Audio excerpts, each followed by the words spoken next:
Depuis 1945, le rideau de fer divise l'Europe. À l'est, les soviétiques et leur État satellite. À l'ouest, les démocraties du monde libre. La planète vit dans la peur d'une apocalypse nucléaire.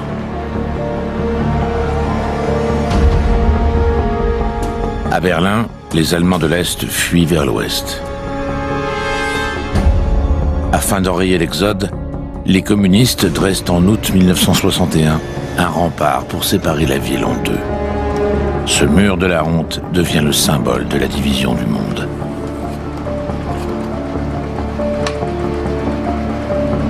Les services secrets soviétiques redoublent d'agressivité. Ils lancent de puissantes opérations d'espionnage contre l'Ouest. Le mur de Berlin est à peine édifié que l'ensemble des services secrets du monde libre, à commencer par les Français, vont être déstabilisés par l'affaire d'un mystérieux transfuge.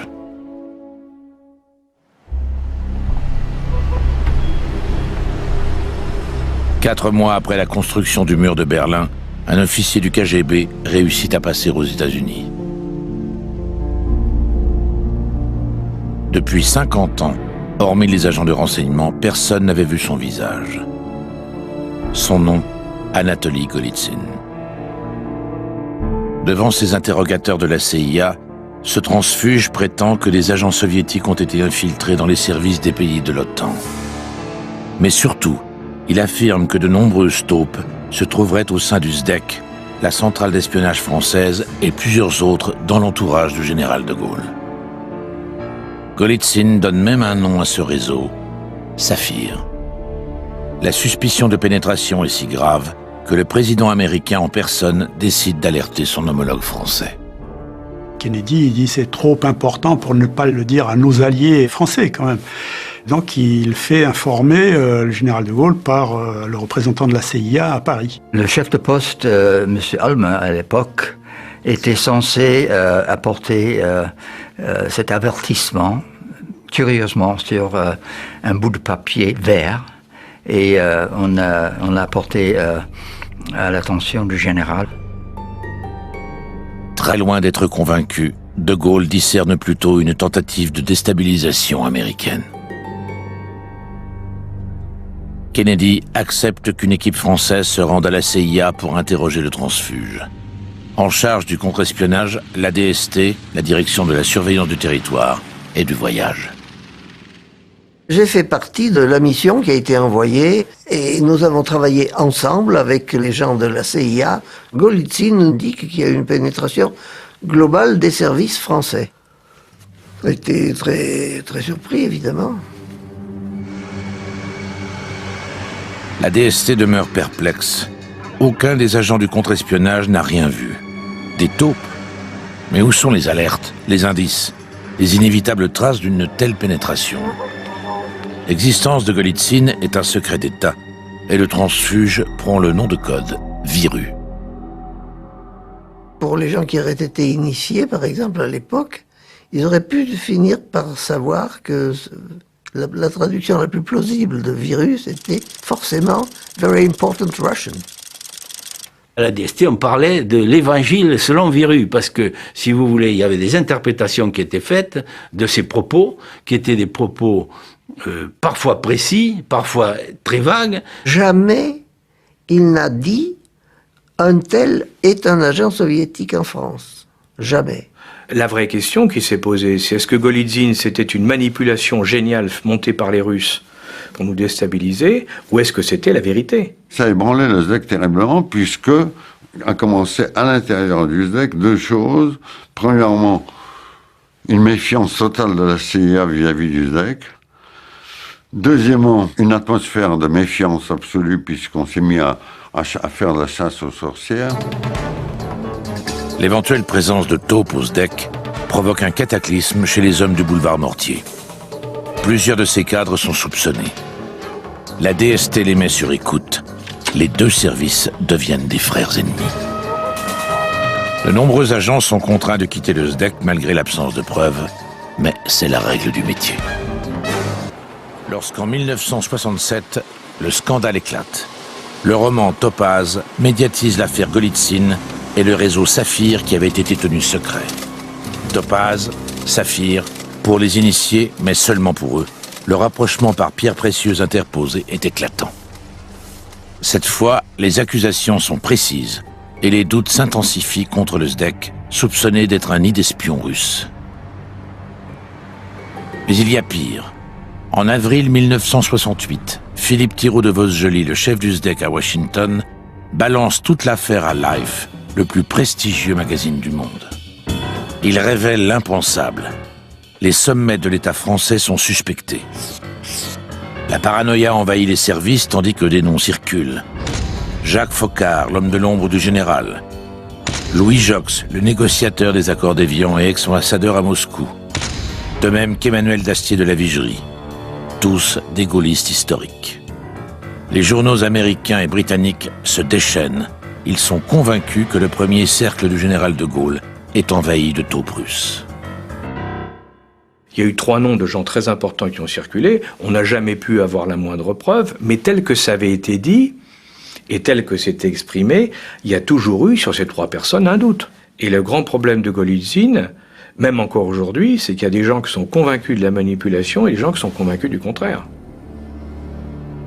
Le général de Gaulle méprise ces accusations qu'il condamne comme étant complètement ridicules et de la plus haute absurdité. Aucun doute à ses yeux. Elle relève d'une manipulation de la CIA sur ordre de la Maison-Blanche qui n'a pas apprécié le retrait de la France de l'OTAN en 1966. A best-selling novel for over a year, the revelations in Topaz shook up world capitals and started a spy hunt that is still going on. Non prévu au scénario de Golitsyn, ces révélations provoquent aussi des dégâts à Hollywood. Quand Hitchcock adapte le roman Topaz, Leto en version française, il réalise son plus mauvais film. There is a woman in Cuba, isn't there? She sometimes works for me. What else does she do for you? Pour tenter d'y voir plus clair, les enquêteurs français vont jusqu'à projeter le film à Anatoly Golitsyn. Donc vous étiez en projection privée avec Golitsyn? Oui, on avait loué le film et on y avait passé pour enfin, c'était une manière aussi de voir sa réaction. Bah après, il a dit « Oh oui, c'est du cinéma, tout ça ». Parfois, les espions se distraient dans les alcôves, mais cette guerre froide, ce sont aussi des affaires autrement plus sérieuses.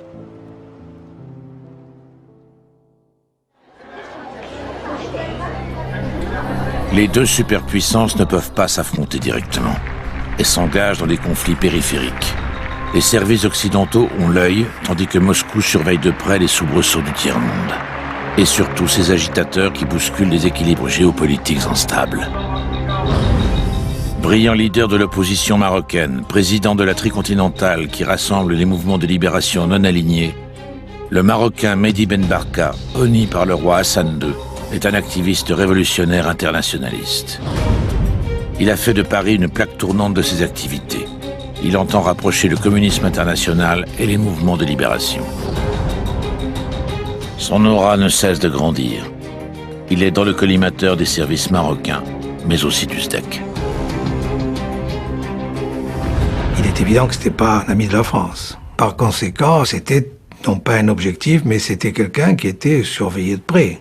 Il avait à l'époque un studio rue Lauriston. Il filait le parfait amour avec une journaliste d'un grand hebdomadaire chic. Et nous le surveillions pour voir s'il avait d'autres contacts plus intéressants pour nous. Bon, à l'époque, les moyens techniques de surveillance et d'interception étaient beaucoup moins sophistiqués que maintenant. On était obligé de rester à distance, à très courte distance, pour pouvoir enregistrer ce qui était dans le micro. Et c'était très délicat et à la limite, c'était folklorique, puisque une fois les micros donnaient des bruits épouvantables. Les techniciens donc se sont aperçus que ce vacarme venait d'une fuite d'eau malencontreuse qui tombait pas loin des micros. Et donc un des officiers du service s'est déguisé en plombier et est allé taper à la porte de Ben Barka en lui disant nous venons réparer la fuite. Et l'intéressé a dit mais de quelle fuite s'agit-il? Je n'ai demandé personne. Si, il y a une fuite, venez voir. Donc il est rentré, il a réparé la fuite. Ben Barka s'est toujours demandé comment gratuitement un plombier était venu aussi vite à réparer sa fuite. Le 29 octobre 1965, Ben Barka est interpellé par 2 policiers français devant la brasserie Lippe, boulevard Saint-Germain, en plein jour et devant témoins. Des agents du SDEC ont participé à cette opération, mais ils ont agi de leur propre initiative, sans ordre de leur hiérarchie. Enlevé dans une villa d'un truand du milieu, Ben Barka y est assassiné. Le scandale est immense. Le SDEC est immédiatement désigné. Ça a profondément heurté le général de Gaulle, et le fait que des membres de service français aient pu participer à une opération de ce genre est une chose qu'il pourrait difficilement pardonner. Nous allons parler de l'affaire Ben Barka. Ce qui s'est passé n'a rien eu que de vulgaire et de subalterne. Et là, on a senti très bien qu'il y avait une reprise en main très nette, si vous voulez, de l'ensemble du service. Par qui? Ah, par le pouvoir, c'est clair. Hein. Donc il y a eu un certain ménage à partir de ce moment-là. Un certain nombre ont quitté le service, d'autres ont été mutés dans d'autres activités. Ah non, là, ça a été une grande purge quand même. Hein. Des changements profonds vont affecter le SDEC. L'un de ses services opérationnels a été mis en cause. Il est supprimé et son chef Marcel Leroy-Finville est envoyé en prison. D'autres leaders de mouvements terroristes, subversifs, anti-occidentaux ont été éliminés sans que personne n'en ait jamais entendu parler. Là, ça s'est mal passé, eh bien ça s'est mal passé. Il y a eu des responsables qui ont été amenés à rendre des comptes. Ce qui est tout à fait normal, tout à fait légitime et tout à fait régulier. De Gaulle retira la tutelle du SDEC à Matignon pour la livrer au ministère de la Défense, à son fidèle Pierre Messmer, en lui confiant que le SDEC est une maison qui ne tient pas ses gens et qui depuis longtemps est mal contrôlée. Pendant des mois, des recherches sont effectuées pour retrouver le corps de Mehdi Ben Barka. En vain. Cet épisode provoqua la crise la plus violente que les services français aient connue.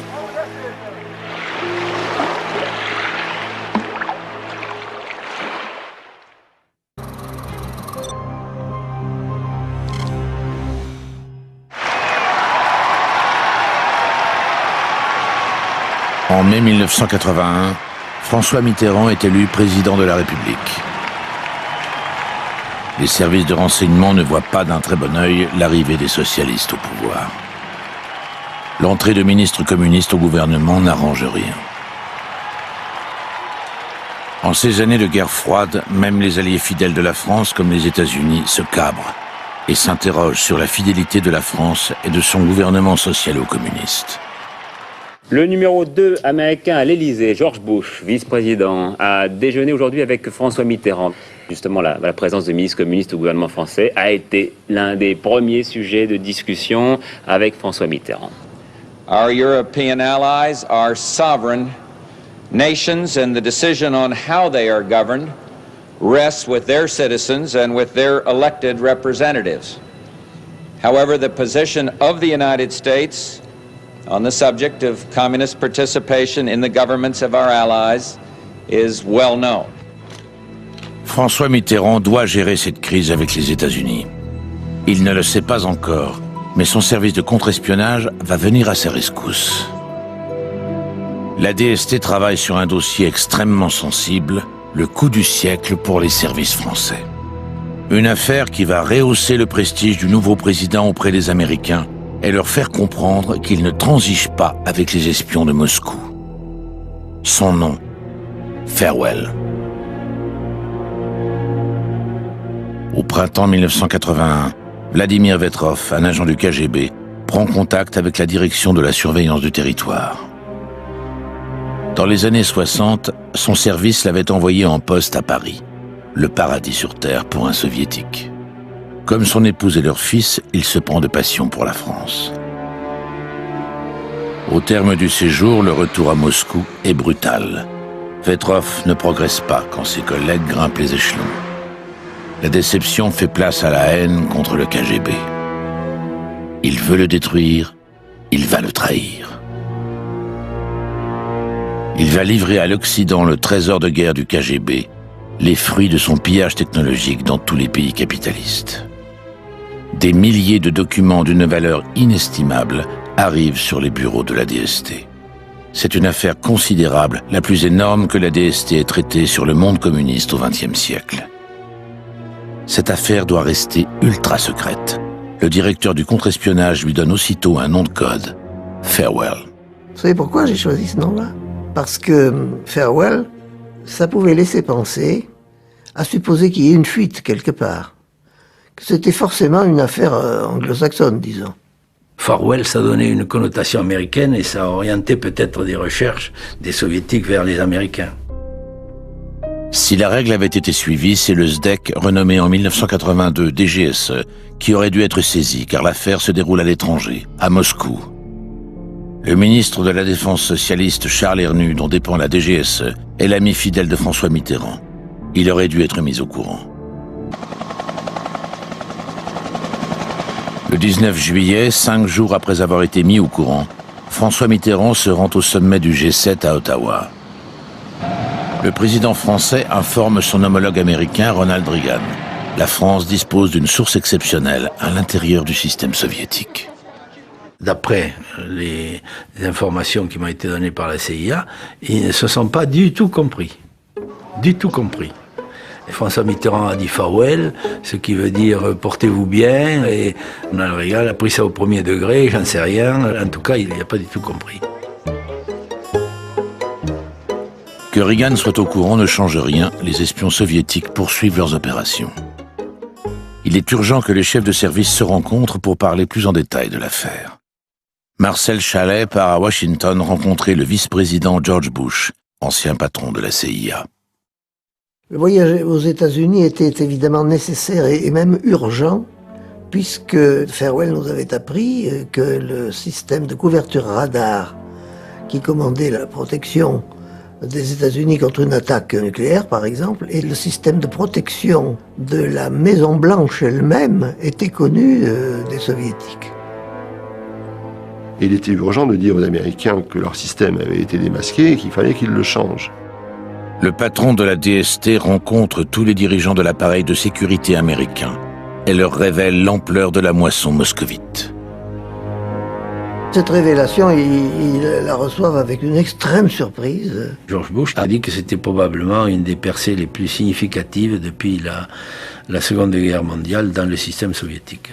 This is obviously the most significant breakthrough of the Iron Curtain. J'ai entendu ça avec beaucoup de plaisir, mais ça correspondait bien à l'image que je m'étais déjà faite de cette affaire et des perspectives qu'elle offrait. Bien que l'affaire se déroule depuis près de 2 ans à l'extérieur du territoire, le nouveau directeur de la DGSE, l'amiral Pierre Lacoste, n'est pas davantage mis au courant que son prédécesseur. En 1983, la DST n'a plus de nouvelles de Vetrov depuis plus de 10 mois. À Moscou, il ne vient plus au rendez-vous habituel avec son officier traitant. Peu importe.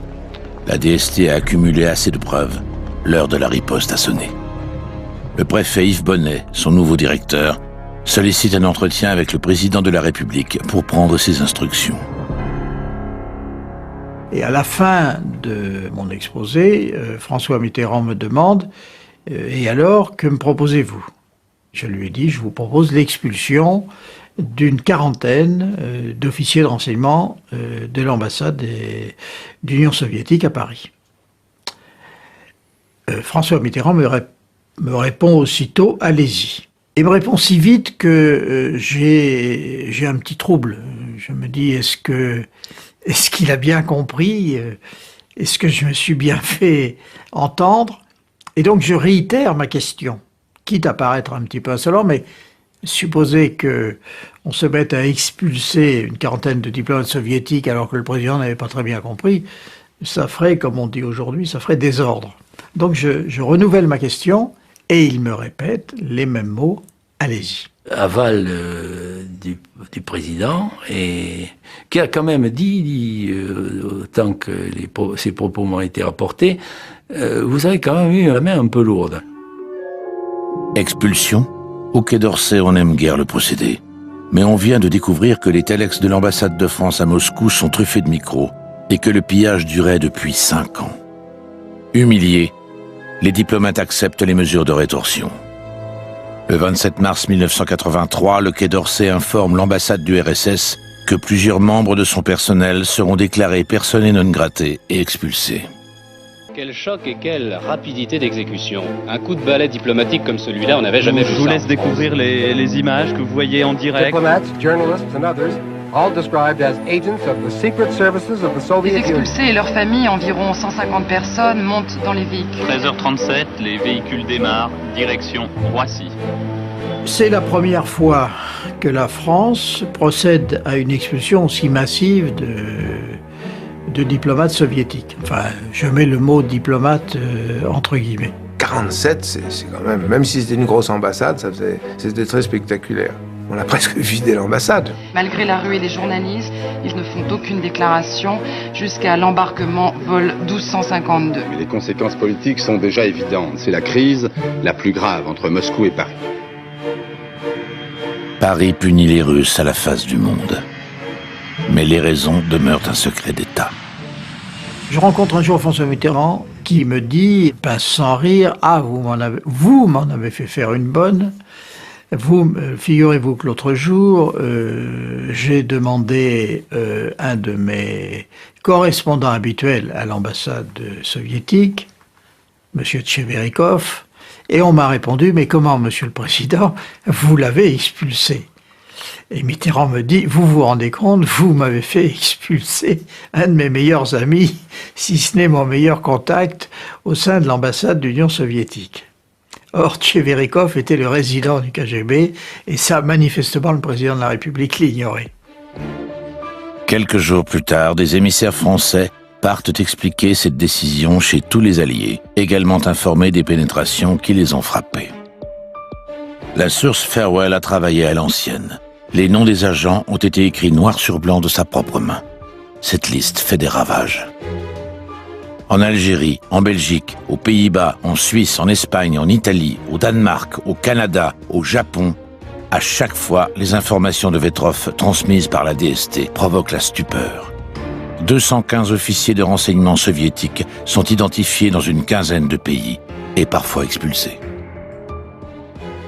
On a complètement détruit leur système de collecte du renseignement scientifique et technique dans le monde occidental. La DST s'est retrouvée dans ces années-là comme, très franchement, un des très grands services de sécurité de l'Occident. Et nous avons pu traiter vraiment d'égal à égal avec les meilleurs services occidentaux. Je me souviens de la réflexion d'un officier de la CIA qui nous a dit vous êtes meilleur avec vos gommes et vos crayons, vous êtes meilleurs que nous avec des ordinateurs dernière génération. Félicitant le président français, Ronald Reagan lui lance « C'est l'une des plus grandes affaires d'espionnage du XXe siècle ». Grâce à cette affaire exceptionnelle, la DST a permis à François Mitterrand de régler un très sérieux problème diplomatique. Effaçant l'effet de la présence des ministres communistes dans le gouvernement, il a démontré aux Américains que la France demeure d'abord une alliée fidèle. Naguère objet de suspicion, la DST est devenue pour François Mitterrand un sujet de satisfaction. Pour Vladimir Vetrov, la source Farewell, la fin de partie est tragique. La pièce à conviction présentée aux Russes a rapidement permis de l'identifier. Il est exécuté. Mais à cette époque, son existence demeure un secret d'État.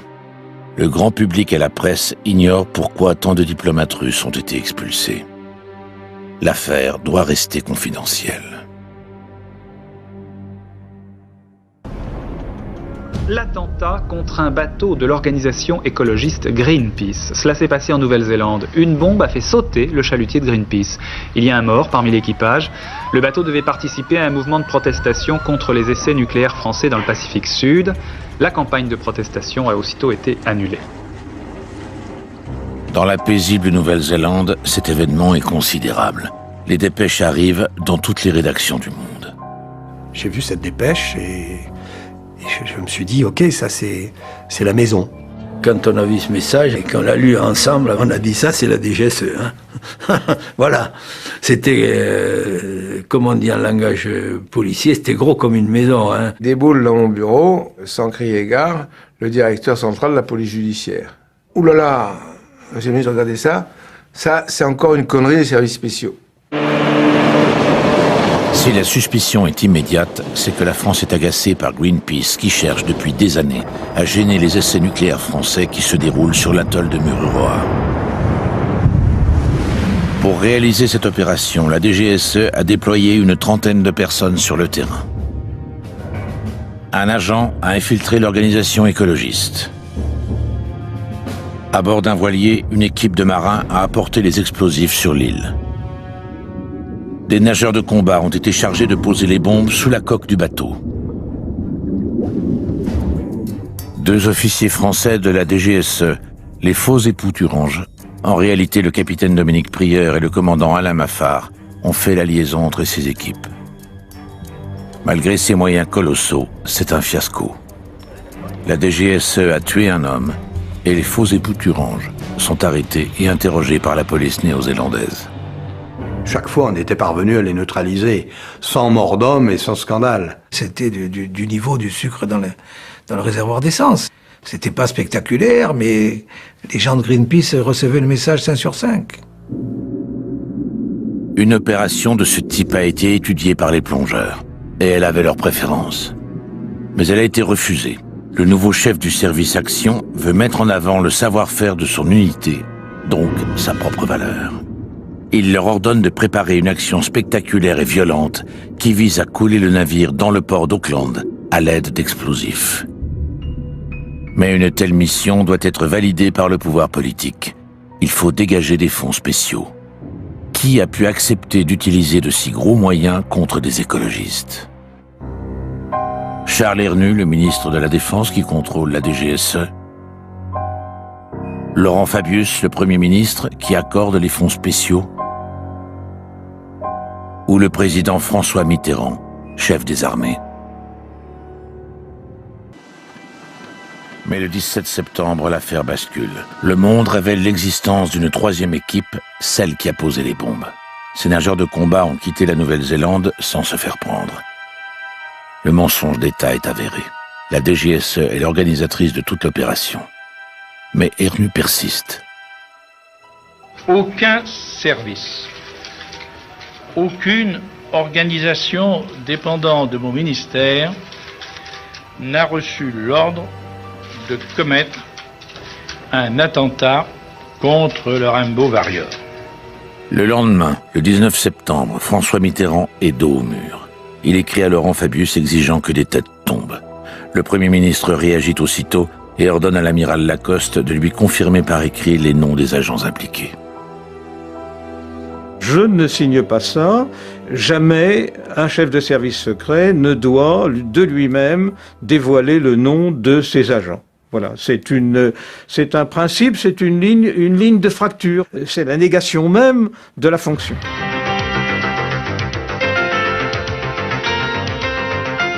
Charles Hernu, ministre de la Défense, a démissionné ce matin. L'amiral Lacoste, directeur des services secrets, est limogé. Bonsoir. Raison d'État. Le président de la République, François Mitterrand, a accepté la démission du ministre de la Défense, Charles Hernu, que celui-ci avait présenté au Premier ministre ce matin. Est-ce que le président de la République vous a renouvelé sa confiance? Il a rendu public un texte tout à l'heure. Vous a-t-il réconforté? Oui, je suis pas mauvais moral. Il n'est pas lâché. Il subit la sanction politique d'une grave erreur politique qu'il a commise. C'est pas être lâché, on n'est pas sur un terrain moral. Monsieur le ministre, s'il vous plaît. S'il vous plaît. Ce sont des agents de la DGSE qui ont coulé ce bateau. Ils ont agi sur ordre. Mesdames et messieurs, la vérité sur cette affaire est cruelle. Mais il importe, comme je m'y suis engagé, qu'elle soit clairement et totalement établie. La situation se pose toujours de la même façon. Donc, est-ce que le pouvoir politique assume ou est-ce qu'il n'assume pas? Le fiasco, c'est d'avoir dévoilé dans cette affaire que c'est au nom et pour le compte de la République française que l'opération avait été menée. C'est ça le fiasco. Le fiasco, c'est d'avoir soulevé les jupes de Marianne et montré son derrière à tout le monde. Politique, et je le dis de façon très, très précise, étant incapable de gérer sa propre pulsion et contradiction avec son service. Et entrant dans une espèce de vrille infantile du parapluie pour se protéger. C'est ne rien comprendre que d'accuser les services de renseignement de faire dans l'illégalité. Bien sûr qu'ils font dans l'illégalité. Ils font même que ça.